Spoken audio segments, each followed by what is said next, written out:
Ladies and gentlemen, welcome back to the Bro Shop. When today we are reacting to TMNT 2012, the reboot that should have failed. Now I'm gonna start off with something. One, I'm a TMNT 2012, specifically Die Hard. Now I rock with all Teenage Mutant Ninja Turtles, but the 2012 version is the one I would die on a hill watching. I would defend this with my life. So this says that should have failed.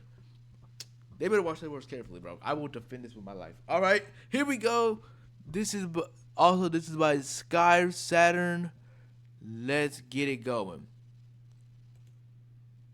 It's 2009. Batman Arkham Asylum is released. The recession is still kicking our ass. No! And the worst of it all, Teenage Mutant Ninja Turtles 2003 kicked the bucket. This had become the definitive TMNT show, and that was due to it being so inspired by the original comics. In case you're unaware, TMNT was originally a comic first, way back in the olden times of the 1980s.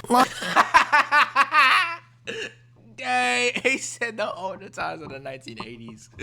Yo, to anybody who was born in the 1980s, y'all just caught us straight. I'm sorry. I'm sorry. Yo, yeah. Long story short, these are the Mirage comics. They're called the Mirage comics because it's made by Mirage Studios, aka the original TMNT creators. And these are really violent. These are bloody. And they're swearing. Now, before you go any further, just so you know, do not mess with the Mirage fans. These guys are ruthless to the point they won't touch any other Ninja Turtle media. But if you feel the need to make fun of some Teenage Mutant Ninja Turtle fans, you do that to the Rise fans. Yeah, Rise was trash. Right, I wasn't a fan of Teenage Mutant Ninja Turtles Rise. I watched it. I didn't make it past like a few episodes. It was kind of trash, bro. It was kind of trash. Also, my brother told me that Adam told me that Sonic from the movie has the same voice as Sonic from Rise of the Team Mutant Ninja Turtles, which is cool to know. But I wasn't a fan of this. I'm a 2012 diehard. These guys catch strays every week, but the rest of us, we hide over here. Now this is when we get to the 1987 show. This was made for Saturday morning cartoons kind of beat. I'm gonna be honest, this show is still a banger, and honestly, these jokes have aged incredibly well. Where are Rocksteady and Bebop? Yes, I'm a sucker for slapstick humor, I'm sorry. This is the show that added all of the kid-friendly elements, or today's terms, this would be the TikTokification of the TMNT. All you really need to know is that this is where the Turtles got their signature colors and their love for pizza. But if you fast forward to 2003, this TMNT takes the rough idea of the Hey, that TMNT 2003 theme song, though, that thing hit, bro. That thing was tough. 1987 Turtles and injects them with the Mirage DNA. And this is why a lot of people are so die-hard for TMNT 2003. Those comics are described as dark and gritty, and TMNT 03 is also described in the same way. But like I said, it's only just injected with the DNA. 03 keeps a lot of the elements of the 87 show, like the colors, the pizza, and also the charming spirit. I feel like I've gone from happily single to mother of 4 overnight. Tell me about it. Okay, look, I can make an entire video about TMNT 2003. Fast forward deserved better. But it's not 2003, it is currently 2009. Now, remember when I was talking about the Mirage comics? Good, now throw that away. Because while TMNT 2003 was produced by the Mirage Studios and the 4Kids Entertainment, atrocious name by the way, 4Kids Entertainment actually managed to fumble everything throughout the 2000s. They sat in a kingdom of gold and fell over the balcony. They had Pokemon, Yu-Gi-Oh, and One Piece, and fumbled it all because they were annoying the show's productions team by censoring them. You can find entire compilations on YouTube about it. These guys were censoring punch sound effects, bro. 4Kids Entertainment fumbled with TMNT 2003 because they wanted a more kid-friendly direction too, and people were not. TMNT 2003 episode ratings. Dang. Wow. That's bad. I guess wow. Liking it. Even though the show was doing great with how it was, look, just don't trust a company called 4Kids. They wrapped up the 2003 TMNT era with the Turtles Forever movie. It's not very good. Why are you crying? But a hidden samurai rode over the horizon, and that samurai's name was Viacom. Hey, that movie was funny though. Hey, if y'all never seen the Teenage Mutant Ninja Turtle movies, they're funny. The live action ones, they're funny, bro. I have those on DVD. Nah, those are funny. Those are good. Those are good movies to watch. Go watch them. That samurai carried a bag of $60 million. This is alien racism. In 2000, And here comes my GOAT, the greatest of all time, TMNT 2012. I'll argue with your mother. Argue with your mother, your brother, your father, your auntie, your uncle, your grandma, your grandpa. Argue with anybody in your family, bro. I will die on this hill. Y'all either stand with me or without me. We die on this hill together or separate. I don't care. This is the greatest TMNT. This means something to me. This means something to me. Viacom bought the rights to Teenage Mutant Ninja Turtles. You're probably asking, what does this have to do with the TMNT 2012? Well, if you would shut the Viacom is the parent company of Nickelodeon. And to those who don't know, TMNT 2012 was produced by Nick. And the purchase of TMNT in 2009 was part of a whole plan for Nickelodeon to bring in new viewers because they had bought the Turtles and the Wix Club. Okay, bro, who was watching this? The new TMNT was going to be put into the Nickelodeon department that was working on the Penguins of Madagascar, and Hey, the Penguins of Madagascar and Kung Fu Panda, bro, were good movies. Both of those were good. I grew up on that. the new Kung Fu Panda TV series. I know both of these shows very well. Look, I was a little kid back then, okay? Don't look at me like... And if you're Hey, we in this together. Come on, you're not alone. wondering how 4Kids felt about this whole buyout, the CEO had mixed emotions. The relationship with Mirage Studios and the property has been a long, mutual, successful one. My man, you were the issue in that relationship, and since Nickelodeon had bought the TMNT rights, Mirage Studios would not be involved in the Nickelodeon TMNT series. TMNT 2012 doesn't have a lot of production behind the scenes, so a lot of this information is going to be from fandom websites since it came from invite-only events, like this one called Mutation in Progress. And whoever named this, you genuinely deserve a raise because you could have 100% titled this something like TMNT 2012 Sneak Preview, but no, you called it Mutation in Progress. I hope you are a millionaire. One of the executive producers cited that the series would be different than the past incarnations. They said that each one of the turtles would have more individual attributes. Apparently they said that previously the turtles could only be distinguished by the color of their mask and the color of their skin and their weapons. It's just what the website cites that one of the producers said, but that really sounds dumb. Like, even as a kid, I could distinguish each one of the turtles by their personalities. A little pinpoint that I found interesting is that they said Mikey's traditional nunchaku would be replaced by a kusarigama, which it's this kind of thing, but like that didn't fully happen. After all, these speaking points are from 2010 to 2011. The show wasn't even in like proper production. As we get to the beginning of 2012 though, it's really crazy because the Nickelodeon website was already starting to give TMNT a proper placement on their platform. If you look here, they started off with this little interactable part of the hotbar, and originally it would just be this image. The fact that they modeled this image in the first place is just so cool because it's all TMNT themed. And then just a couple months later, it's fully decked out with an about section, a characters, and a full discussion board. They even had a full little flash game called Dark Horizon. You can still play this too. I just love that they put so much love into this. I played Dark Horizon for a little bit, and something cool that I found was that the Leatherhead art that they used for this game looks really similar to the Leatherhead from TMNT 2003. Basically, this means that they were still working through the entire production of TMNT while they were making this game. I know that this happens all the time, but that it just makes my child brain just go, oh my god, that wasn't finished and now it's here. And I had this moment all over again when people found lost media from TMNT 2012. And this isn't recent stuff. This is from before season 1. This is the animatic for the 5th episode. Basically, all you need to know is that an animatic is a rough animation. It's just to get the rough idea and image out. But watching this lost media, they had the idea down pat. It is basically identical to what we got in the 5th episode. The only major difference is that Raph's voice actor is the same exact one that later voices Tiger Claw. It's almost... Wait, what? Huh? Wait. No, am I? Hold on. So, Raph's voice actor, his older one voiced Tiger Claw, or his current one voiced Tiger Claw and Raph? Because Tiger Claw's voice was cold. as if fooling around with a super high-tech military chip that you know nothing about isn't a good idea.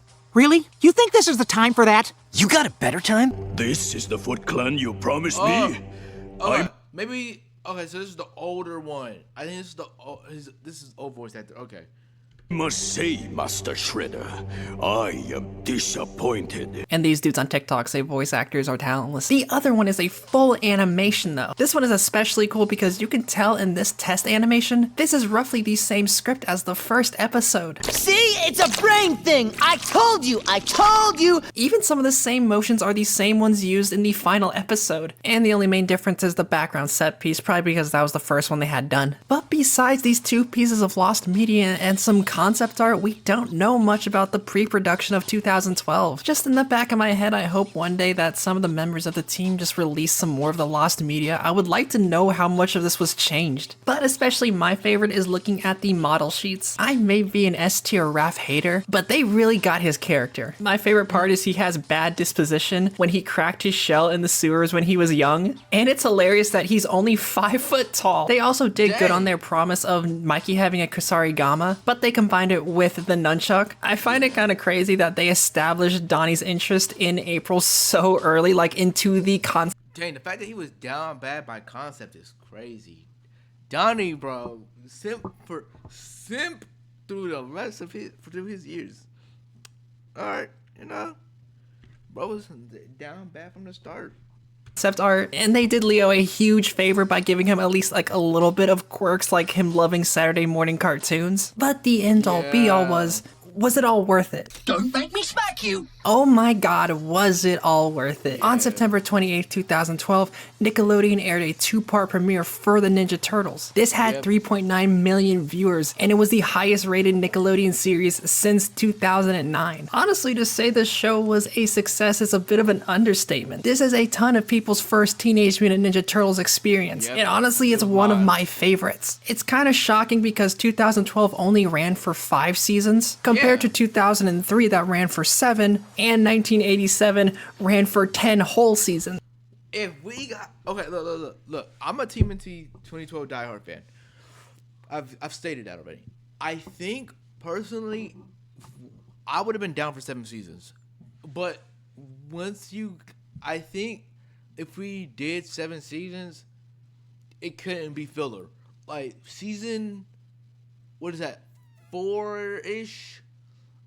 Season 4 and kind of some episodes in 5. Well, season 4 was kind of like space arc. Late season 3, early season, like most of season 4, like the space arc, and that one was that was cool and all. I could have went without it personally.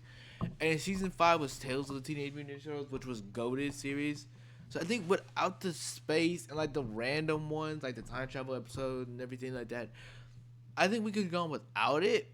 But I also would have been down for more episodes, like, more actual season story driven. But then again, Shredder, like, they kind of was running out of villains. Like, they had Shredder, he ran for 3 seasons. They defeated him. They had the Krang in there.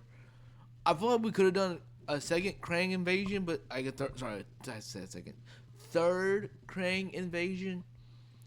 But it's like, what after that? Like, what is after that, personally? So I would have loved to see 2012 go on for another couple more seasons. It's just we would have needed new villains and like new story directives going forward, This is beyond a faithful adaptation. TMNT 2012 is that perfect middle ground between 1987 and 2003. It has moments of being dark and serious, but relieves that pressure with a lot of goofy and comedic tones. I love the art style. I love that 3D art style. And we're not ready to fight that guy. Oh, Splinter was right. We should have stayed below. Can't believe I'm gonna say this. Get it together, Captain. You're our leader, so act like one.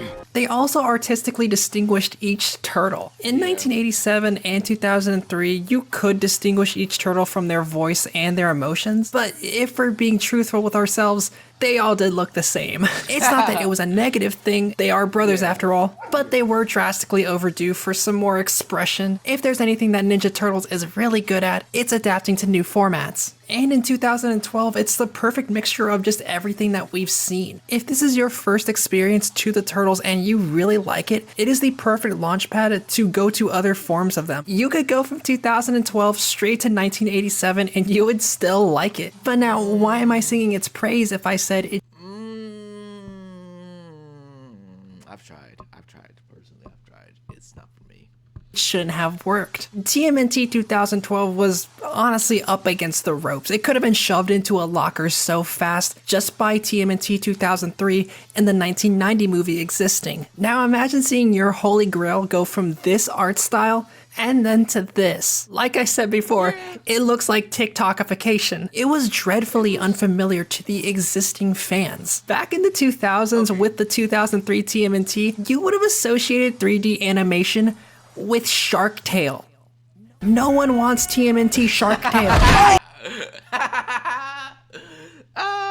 I love this movie. Shark Tale was funny. And just knowing that this was coming from the same people that were making the Penguins of Madagascar animated TV show, you can't blame people for being so hesitant. But the reality of it all was that they knew exactly what they were doing when they made it. 2003 effectively explores all the themes of family, brotherhood, responsibility, all the same ways the 1990 movie and the 2003 show did. Albeit I think 2003 did it the best. Ow! But 2012 is not that much of a far cry from it. And now that we can look back on 2012 with this retrospective, this is easily one of the best adaptations. So much so that you will regularly see online debates on whether 2003 or 2012 was better. It should immediately tell you that this adaptation going up against the holy grails of TMNT, it means it's really good. Now, it's not going to be a good video unless I voice my thoughts. You are seriously twisted. Really out here just asking for the comment section to kick my ass. One of 2012's biggest additions was a romance plot. And if you watch the show fully, you know exactly what I'm going to be talking about. In 2012, one of the first subplots you get introduced to is that Donnie has romantic interest in April. Look, this is not like new per se. In the 1990s movies, April does a news report on the TV screen and Mikey kisses the TV.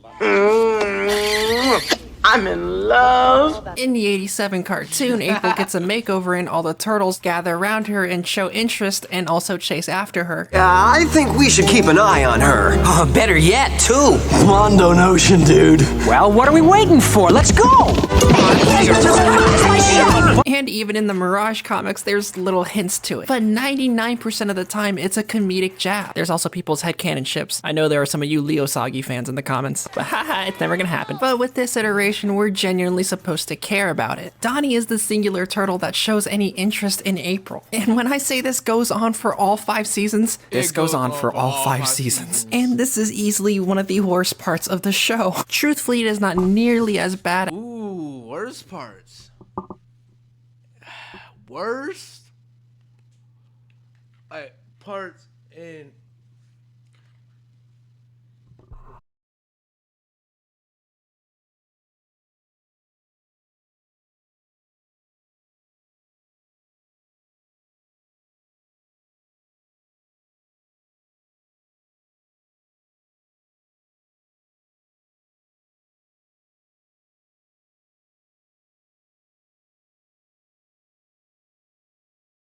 Mic was off. All right. So like I'm saying, 2012 Ninja Turtles, the Donnie and April, it wasn't okay as a subplot. Yeah, it wasn't it wasn't overly focused on it, but it wasn't like not overly focused on it. You know, it was there. It was cool. It was fine. It wasn't too much. Wasn't too little. Especially when Casey Jones came in there, and it was kind of like, oh, Casey likes April, Donnie likes April. They both like April, so it was cool. It was funny. I think once Casey Jones came into the show, it made the show a little bit better. Casey Jones is like adds that extra comedy to it. I like that. As 2014 TMNT Mikey being borderline harassing. She's so hot I can feel my shell tightening. We can hear you. But they made Donnie a complete weirdo and not in a funny way. The main response people get is that they're teens and it's just supposed to be awkward. But I don't know about you guys, but I don't remember a singular time in middle school or high school that one of my friends was stalking their crush. I didn't think of it too much as a kid just because I didn't really know what was going on. Yeah. But now that I rewatched everything, it is a little creepy. When you're a kid watching this, you don't think, oh, it's a creepy. You're just thinking, oh, it's just, you know, Donnie trying to get April. And now when you look back at it older, you're like, yo, this is low-key stalking. He knew her location, bro. He knew her routes to, like, her place. That's borderline stalking. It's borderline stalking, but you don't really notice it. But when you look back at it, yeah, it's a little creepy. Made this dude a stalker. Also, I am absolutely floored by the fact that a lot of people will just respond, it's just a cartoon, it's just a drawing. Donnie's creepy tendencies are just supposed to be played off as comedy for the subplot of romance, but it really just makes you hate him. Red? Okay, you guys are creeping me out. Another insane romance subplot was Karai and Leo. Okay, this one wasn't bad. It could have been, it wasn't creepy, it was just like enemies to lovers type of thing, bro. It was like, it was calm. I want to see what he has to say about this, but this was calm. It wasn't creepy like Donnie. This was more of a, I hate you, but I don't really hate you, you know, type thing. It was calm. In the beginning of season 1, Leo catches interest in Karai, and in the previous iteration, Karai was Shredder's daughter. So what could possibly be the issue here? Karai is actually Splinter's daughter. Literally, why would they do this? I don't know if the writers changed this last second, but the general audience is not a fan of keeping it in the family. Stupid, but adorable. He said the general audience is not really a fan of keeping it in the family. Yo, I just now realized that now. Oh my gosh, I've watched this show like my whole life. Like at least all 5 seasons. Oh my, yo, no, he's breaking it down now. When you really think about it, that is low key weird now. Dang, huh? Okay, I'm gonna subscribe to this just because I want to see more content like this. Hold up. Yeah, you gotta subscribe off of this video alone. I'm gonna turn on notifications too. We're gonna watch more of this. We're gonna react to more of this. This is interesting. Really? You think I'm— Yeah! The leader of the TMNT was catching feelings for his sister. Like, bro, this ain't cute. This ain't funny. The only time this show did romance semi-successfully was Mona Lisa and Raph. My bad. He's got me dying. No. This is hilarious. Leo Sage fans, you guys might not be that bad. I'm not one of those people that believe TMNT should never do romance. It's really just if it's written correctly. There's a ton of TMNT fans that only want the fighting part of the show, which I'm guilty of that. I love the ninja aspects. It's my main draw, but it'd be incredibly boring if we just explored the same aspects over and over again. And there's plenty of action media with good subplots for romance. TMNT is just not very good at it. I do believe a giant part of it is because they're mutants and them having a romance with a human is a bit weird. I don't think too much about it personally. I know it does irk a lot of people, but that's more of a discussion for the comments. The main takeaway is that you should ignore this subplot. But everything else about this show is very laser focused. 2003 lost a lot of track after season 6, unfortunately, and that was mainly because of interferences from the executives. And to be fair, it does happen in 2012 too. Some things will feel very fast paced and out of nowhere just because Nickelodeon was very worried about people coming into the show. Yeah, like the space arc wasn't really, not the space arc, but the arc where it was kind of like time traveling and all that, this, that, and the other, didn't really feel necessary, but it was cool. Like the Triceratons and all of that wasn't bad. That wasn't a bad like arc per se. That was kind of calm, and they did it in the right way for it. You know, it was a smooth transition for it to happen in. Invasion, it wasn't really out of nowhere because they played it off well. So you can't really be like, oh, it was like random. No, it was more of a, it was good. They played it off well. You know, they transitioned well into it. Me personally, I like this arc. And not being able to follow it correctly. That's why there's not a lot of part 1s and part 2s. 2003 has a ton of multi-parters. This show doesn't. But to be honest, this show doesn't suffer because of it. There's a good amount of filler episodes, but honestly, I don't mind filler as long as it's fun. But I'm gonna be dreadfully honest. To me, the worst part about this show is Shredder. Take your hand and smash! Ooh. This is a take. Shredder being the worst part? Let me hear him out. I'm gonna hear him out.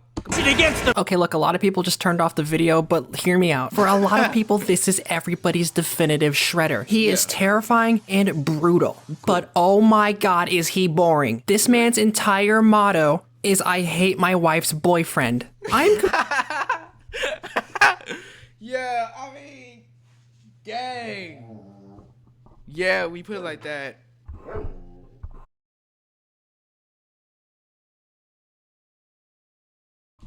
Yeah, we put it like that.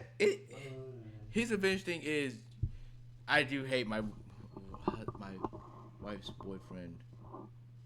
Dang. Okay, let me. Completely okay with Shredder being this maniacal villain with only hatred in his heart, but at least be fun. I sound like a grade A 2003 glazer, and to be fair, I am, but Shirel was so much more interesting, especially being connected to the Krang or Utrom. 2012 Shredder is just rent-free about Splinter, and it gets so annoying. And not in the same annoying way that it's like, no, my heroes are being defeated. It's the I pick up my phone because I don't care what you have to say. When I say I wish Shredder kicked the bucket after season 2, like this Shredder and the TMNT 2014 Shredder are on these same levels to me. Look, Shredder looks good and his voice actor is incredible, but Jesus Christ, man, you're giving me below bare minimum. Shredder's real only use here is to just be powerful, moan and complain about Splinter, and the Turtles, and order around the other villains that complain about Splinter. Splinter and the Turtles.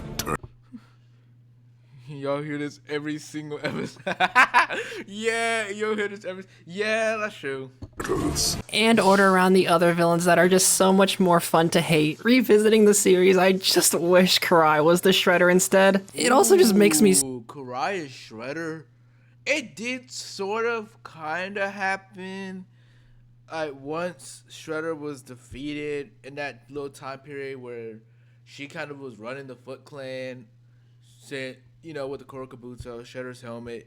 That's what it was kind of. She was kind of like a little Shredder. It was kind of cool. It was cool. I enjoyed it. But dang, Shredder being boring. Yeah, it is him complaining about the turtle, but bro can fight. Oh, well, he never said bro couldn't fight. All right.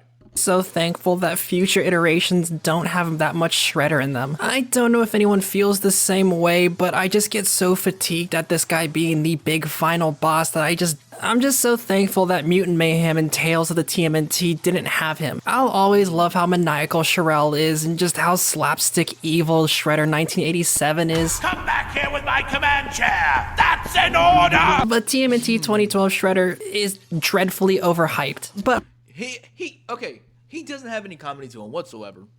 Bro is just pure, I'm going to beat you to death. That's it. Honestly, it's just a small error, and if you really like this Shredder, that's more than okay. I'm just joking, I hate you and I hate the Shredder. Razar, Fishface, the Okay, I didn't have to. Razar was dope. Favorite villain? Razar, not Dog Pound. Dog Pound, I didn't like his design. Razar was cooler. I know it's the same character, but like Razar, bro. Razar and Fishface, which is Ever, both are cool characters. Tiger Claw. Okay, if I go Tiger Claw, Razar, Fishface. They all make up for it. You will enjoy every single villain here. Master Splinter, on the other hand, I take some issues with him too. He is very far from a bad Splinter, but he has some issues. He really likes to tell Leo to sacrifice himself. The only thing of importance is that you complete your mission. Yes, Sensei. No matter what you have to sacrifice. Or who. I know it's just the writers making Leo seem noble, but considering this is kind of their pseudo-dad, it looks crazy. This series can also get a little bit Leo-centric, and that is coming from somebody whose favorite turtle is Leonardo. Ooh, favorite Ninja Turtle, guys? Mine's Michelangelo. Off the bat, I'm saying 10 toes on it. Let me know what y'all's is. If y'all watch Ninja Turtles or you grew up on Ninja Turtles, let me know what y'all's favorite Ninja Turtle was. Michelangelo. TMNT 2003 is heavily centered on Leo and his arcs. Like, this dude has a role in almost every single story with the Turtles. In a way, it does make sense because Leo's the leader after all, but everybody wants to see the dynamics between all of the Turtles and how they interact with each other. Leo doesn't need to be involved in everything. But I think 2012 did this especially well in trying to separate them. I would say out of all the protagonists, Leo gets 25% of the story, where in 2003, maybe Leo probably got maybe 40% of it. I still think 25% is way too much even from a Leo fan. Look, even though I have these issues with the show, this is still an A-tier adaptation. It's so clear that the producers love the A-tier? Okay. Oh, adaptation. Okay. Overall, I'm gonna go S-tier. I know I'm glazing, but S-tier. 1987 TV series. But also, I feel like I see hints of the 1990 movie in this as well. If for the long shot chance that you watch this video and you've never seen TMNT 2012, I highly recommend that. Majority of what I highly recommend every single thing. Y'all can go watch it on Netflix right now, bro. Go watch that. I promise y'all, if y'all like Ninja Turtles or you just want something good to watch this. And come back to me and let me know how it was. The characters do, they all make sense. You'll love every single character's flaw, redemption arc, just their personalities in general. And for a kid's show, it has a lot of gritty details. Everything possible was going against this show. Its previous adaptations, its extremely childish art style. Even with the reveal trailer, a lot of the fans just automatically hated it. TMNT has extremely dark roots, but its popularity immediately skyrocketed once it gave childish elements. Now it really seems like the audience fights over what they want more of. TMNT either wants the dark and real-life consequences, or they want carefree, relaxing media that they can just enjoy in peace. Right. And the strange beauty of this show that just had everything against it is that it struck a perfect middle ground. Yeah. No matter what, you will get something from TMNT 2012, whether it's a laugh. Tiger Claw is tracking me. I told you! A crazy fight scene that you can't take your eyes off of, or even unironically a feel-good life lesson. Genuinely, this show is amazing, and I hope this makes you want to watch it, or even rewatch the entire thing. I might just go ahead and rewatch But we gotta be for real. Who let these two be in a relationship, bro? Like, what's next? Gay Leonardo? Alright. Oh. We'll compromise. No, it wasn't even. That's the most out of context moment. Oh gosh. All right. Hey, W video, bro. Y'all go subscribe to Saturn. I'm sorry, I can't read. That was goated. Yeah, thank you guys so much for watching. Make sure to like, subscribe, turn on all notifications. I'll see you guys on the next Bro Show episode. Peace. Oh, hold on, please don't. Hold on. See you guys on the next Bro Show episode. Peace.